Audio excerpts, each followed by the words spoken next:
ಕನ್ನಡಿಗ channel ವೈಟಿಯಿಂದ doctor S S Tallur ಮಾಡುವ ವಂದನೆಗಳು. ಸ್ನೇಹಿತರೆ, ತಮ್ಮೆಲ್ಲರಿಗೂ ಸ್ವಾಗತ. ನಾನಿವತ್ತು ರಾಜ್ಯದಲ್ಲಿ ನಡೆದಿರ್ತಕ್ಕಂಥ ಹಾಗೂ ದಿನಂಪ್ರತಿ ಅಲ್ಲೊಂದು ಇಲ್ಲೊಂದು ಸುದ್ದಿಗಳು ಹೊರಬೀಳುತ್ತಿರ್ತಕ್ಕಂಥ ಒಂದು ಅಚಾತುರ್ಯದ ಹಾಗೂ ಸ್ವಯಂ ತಪ್ಪುಗಳು ನಡೀತಾ ಇರತಕ್ಕಂಥದ ಒಂದು ಸುದ್ದಿಯನ್ನು ಈ ಸಂದರ್ಭದಲ್ಲಿ ನಾನು ಕನ್ನಡಿಗ ಚಾನಲ್ ವೈಟಿಯ ಮುಖಾಂತರ ತಮ್ಮೆಲ್ಲರಿಗೂ ತಲುಪಿಸಲಿಕ್ಕೆ ಬಯಸಿದ್ದೇನೆ.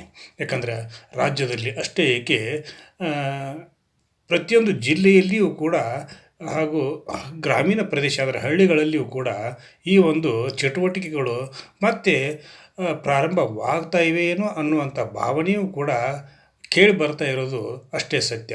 ಹೀಗಿರುವಾಗ ನಿನ್ನೆ ತಾನೇ ನನಗೆ ಸಾಯಂಕಾಲ ಸುಮಾರು 6ರಿಂದ 6:30 ಗಂಟೆ ಸಾಯಂಕಾಲ ಸಮಯದಲ್ಲಿ ಒಂದು ಫೋನ್ ಕಾಲ್ ಬಂದು ಅದು ನನಗೆ ಚಿರಪರಿಚಿತ ಒಂದು ಧ್ವನಿ.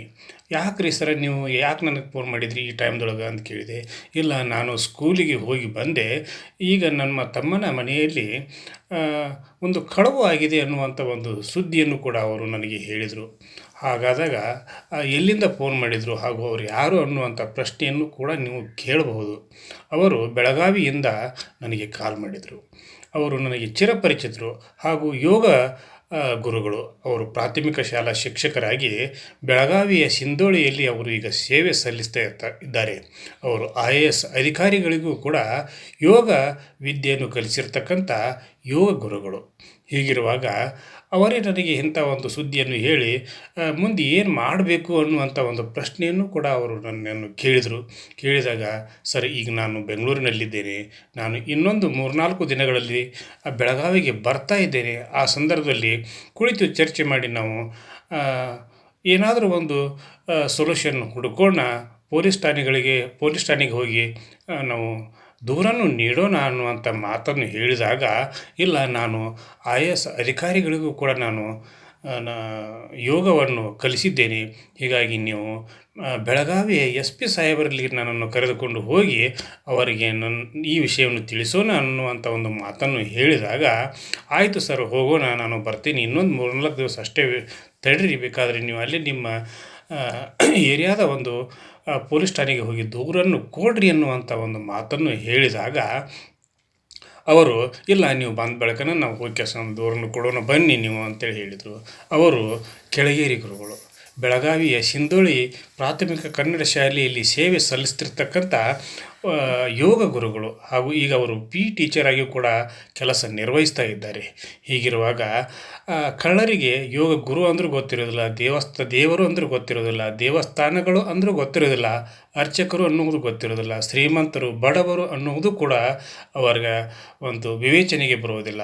ಅವರಿಗೆ ತಮ್ಮ ಒಂದು ಕಳ್ಳತನ ಮಾಡಿದಾಗ ಅವರಿಗೆ ಒಡವೆ ಹಾಗೂ ವಸ್ತುಗಳು ಹಾಗೂ ಆಭರಣ ಹಾಗೂ ಇನ್ನೂ ಹಲವಾರು ಹಣ ಸಿಕ್ಕರೆ ಸಾಕು, ಅವರಿಗೆ ಅಷ್ಟೇ ಬೇಕು. ಹೀಗಿರುವಾಗ ಈ ಮಾತನ್ನು ಕೇಳಿದಾಗ ನಿಜಕ್ಕೂ ಕೂಡ ನನಗೂ ಕೂಡ ಒಂದು ಸ್ವಲ್ಪ ಮನಸ್ಸಿಗೆ ಕಸಿಬಿಸಿ ಆಯಿತು.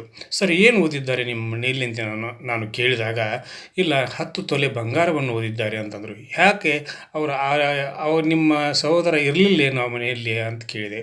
ಇಲ್ಲ, ಅವರು ಪತ್ನಿಯರು ಕೂಡಿ ಮಾರ್ಕೆಟಿಗೆ ಹೋದಾಗ ಹಾಡು ಹಗಲೇ ಈ ಒಂದು ಕಳ್ಳತನದ ಘಟನೆ ಆಗಿದೆ ಎನ್ನುವಂಥ ಮಾತನ್ನು ಅವರು ಹೇಳಿದರು.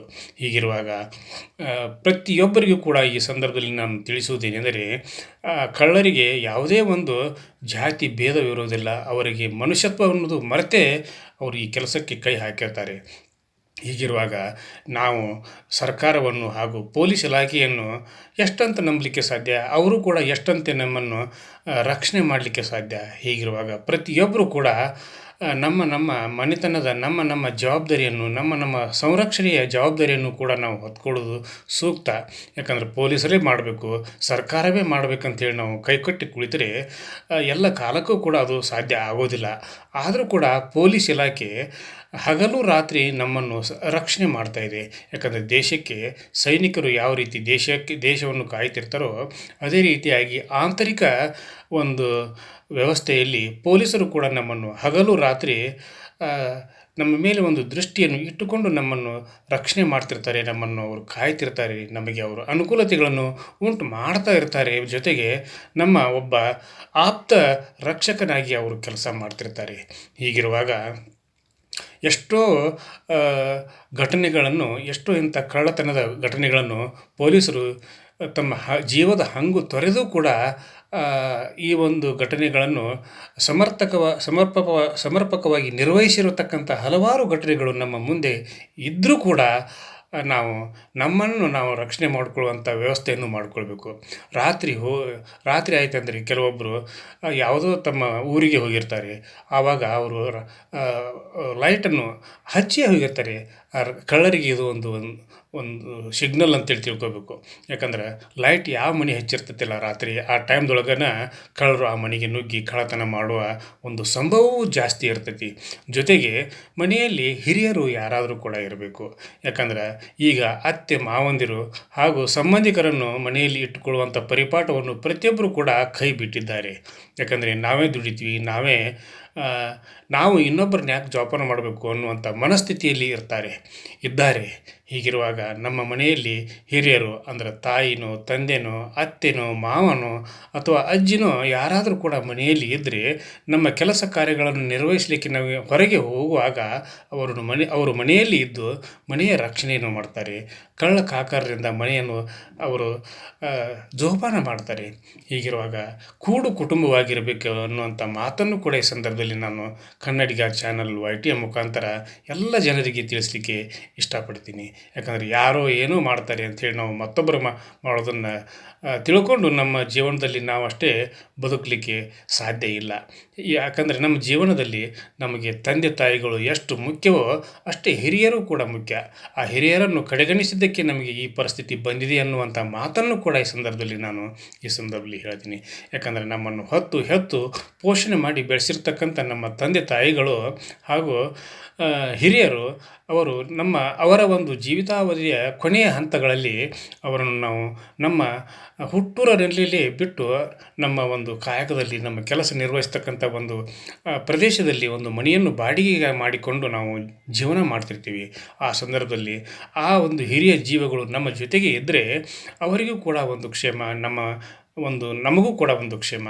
ಇದನ್ನು ಪ್ರತಿಯೊಬ್ಬರು ಕೂಡ ಮನಗಾಣಬೇಕು. ಪ್ರತಿಯೊಬ್ಬರು ಕೂಡ ತಮ್ಮ ಜೀವನದಲ್ಲಿ ಅಳವಡಿಸಿಕೊಳ್ಬೇಕು. ಪ್ರತಿಯೊಬ್ಬರು ಕೂಡ ಗುರು ಹಿರಿಯರನ್ನು ಹಾಗೂ ತಂದೆ ತಾಯಿಗಳನ್ನು ಅವರನ್ನು ಜೋಪಾನ ಮಾಡುವಂಥ ಮನಸ್ಸನ್ನು ಉಳ್ಳವರಾಗಿರಬೇಕು. ಯಾಕಂದರೆ ಬೆಳಗಾವಿ, ಬಿಜಾಪುರ ಹಾಗೂ ಇನ್ನಿತರ ಹಲವಾರು ಜಿಲ್ಲೆಗಳಲ್ಲಿ ಕಳ್ಳತನದ ಪ್ರಕರಣಗಳು ಜಾಸ್ತಿ ಆಗಿರೋದು ಇತ್ತಿತ್ತಲಾಗಿ ಕೇಳಿ ಬರ್ತಾ ಇದೆ. ಇದು ರಾಜ್ಯದಾದ್ಯಂತ ಇರ್ತಕ್ಕಂಥ ಒಂದು ಕಟ್ಟು ಸತ್ಯ.